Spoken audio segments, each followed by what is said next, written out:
Yesterday, our country took part in a tradition that is a cornerstone of our democratic system of government, the peaceful and orderly transfer of power.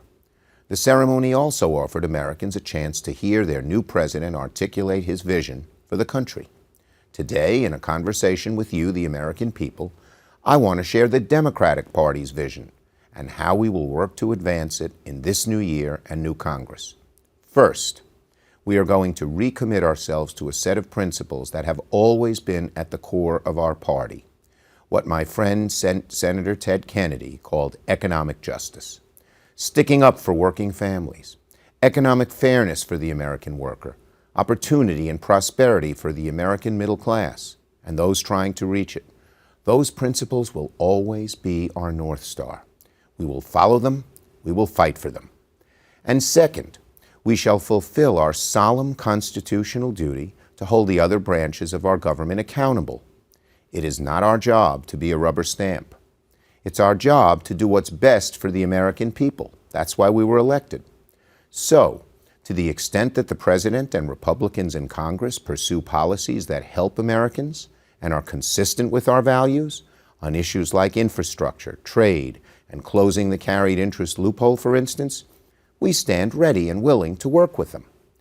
But if they propose policies that will hurt Americans, cut their Medicare or Medicaid or Social Security, if they propose to roll back consumer protections or our laws that keep Wall Street in check, if they want to wind back protections for clean air and clean water, then Democrats are going to fight them tooth and nail.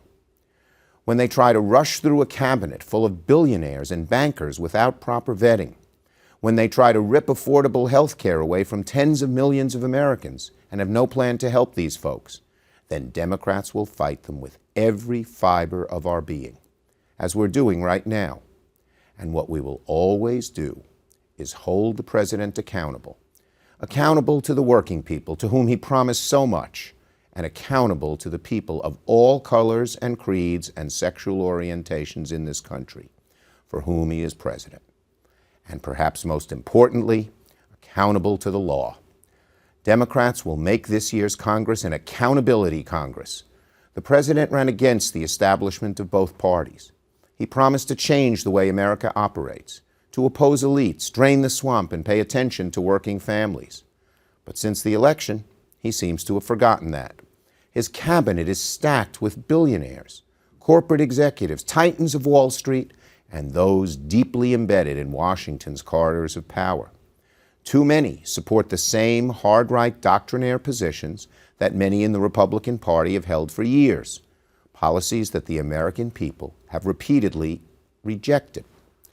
We are already working to hold him accountable for that. We Democrats can't control what the President or Republicans in Congress do. We can only control what we do.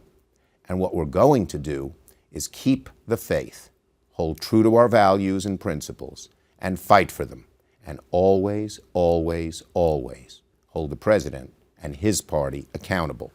It's an immense responsibility, but we will meet it with energy and passion, and a commitment to continue having a conversation with you, the American people, every step of the way.